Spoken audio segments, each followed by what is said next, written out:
નમસ્કાર મિત્રો, અમારા નવા વિડીયોમાં આપ સૌનું હાર્દિક સ્વાગત છે। મિત્રો, આજે આપણે વાત કરીશું ઝંખના પ્રકરણ 6। પરેશભાઈ બહેન અને જીજાજીને આમ અચાનક વાડીએ જોઈ ખુશ થયા। કંચનબેનને દૂર ગામડે પરણાવેલા હતા એ કામ કે કારણ સિવાય આવતા નહીં। એમના બાળકો પણ સ્કૂલે જતા અને સંયુક્ત કુટુંબમાં બધા સાથે રહેતા। બેટા કંચન, તું ને જમાઈ બે હાથ પગ ધોઈ ફ્રેશ થાવ, એટલી વાર હું ને તારા બાપુજી ખેતરમાં આટો દઈ આવીએ, પછી નિરાતે બેસીને કામની વાતો કરીએ।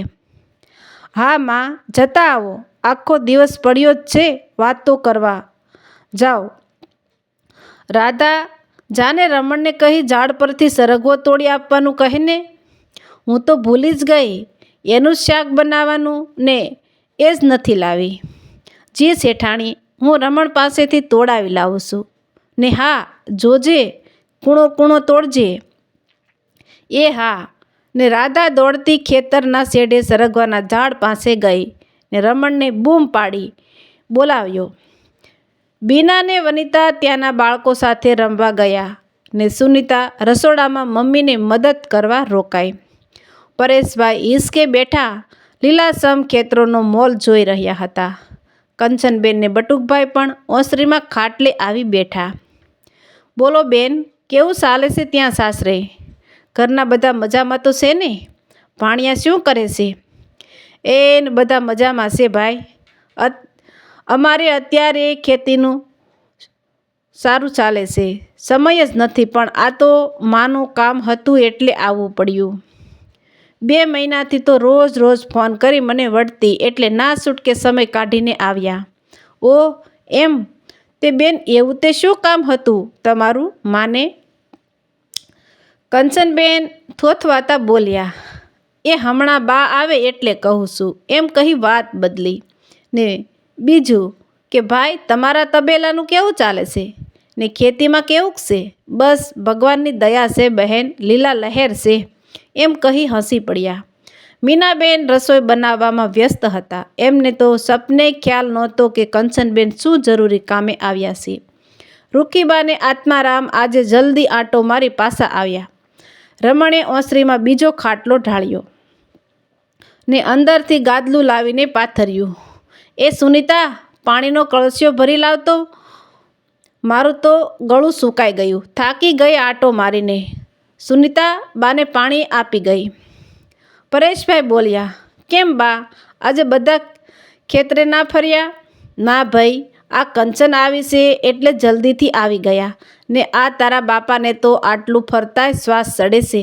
હવે ઉંમર થઈ અમારી, ક્યાં સુધી ચાલે હવે આ શરીર? બેટા કંચન, બોલ, કેમ છે? મજામાં ને? તારા સાસુ સસરાને બધા મજામાં ને? હા માં, માતાજીની દયા। થોડી આડી અવળી વાતો કરી રૂખીમાં મૂળ વાત પર આવ્યા। કંચન, શું કર્યું પછી પેલી વાતનું? ક્યાંય તપાસ કરી કે નહીં? ને અચાનક ને અસકાતા કંચનબેન બોલ્યા, હા બા, એટલે જ તો આવીશું। તમે ક્યાં જપવા દો છો? એક વાત પકડી એટલે પતી ગયું। હા હા, હવે ચાપલી થામા બા, અમારા ગામમાં એક ફેમિલી ભાડે રહેવા આવ્યું છે। એક દીકરી છે, નાની ઉંમરની વિધવા, ને એનો ભાઈ છે, એ વાંઢો છે, ગરીબ છે ને કામ ધંધા વગરનો, એટલે કોણ કન્યા આપે? એટલે મેં ભાઈની વાત કરી છે તો એમના તરફથી તો હા જ છે। ને વચ્ચે જ આત્મારામ બોલ્યા, કોના લગ્નની વાતો કરો છો મા દીકરી? મેં તમને વાત તો કરી હતી, ભૂલી ગયા? આપણા પરેશની ને પરેશભાઈ ભડક્યા ને બોલ્યા, શું વાત કરો છો બા? આ ઉંમરે હવે બીજા લગ્ન? 4 દીકરીઓ છે મોટી ઘરમાં ને મીતાએ હવે પરણવા લાયક થઈ ને તમે મારા લગ્નની વાત કરો છો? પરેશભાઈની વાત સાંભળીને આત્મારામ બોલ્યા, જો ભાઈ પરેશ, આ વિષય પર મેં તને પહેલાં પણ કહ્યું હતું, છેલ્લે 4થી ડિલિવરી વખતે, કે જો આ વખતે દીકરો ના આવે તો દીકરા માટે તારા બીજા લગ્ન કરાવીશ। અમારે આ ઘરમાં વારસદાર તો જોઈએ જ। મારા બાપ દાદાની મહેનતથી ભેગી કરેલી આ સંપત્તિ આમ પારકા લોકોના હાથમાં જાય એ તો મને કદી ના પોસાય, સમજ્યો ને? આપણે ક્યાં મીના વહુને કાંઈ અન્યાય કરવાનો છે?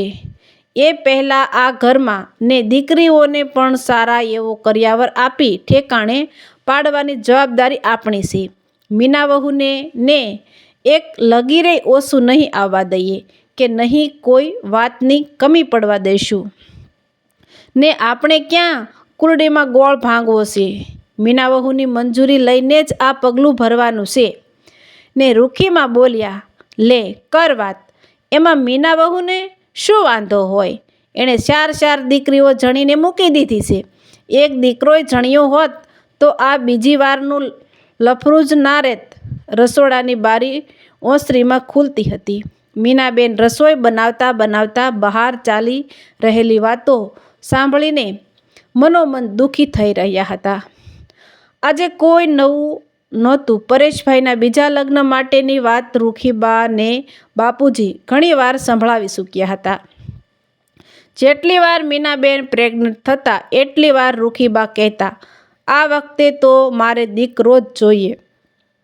જો અમને આમ દીકરીઓની લાઈન લગાવીશ તો ના છૂટકે અમારે પર્યાને ફરીથી બીજા લગ્ન કરાવવા પડશે.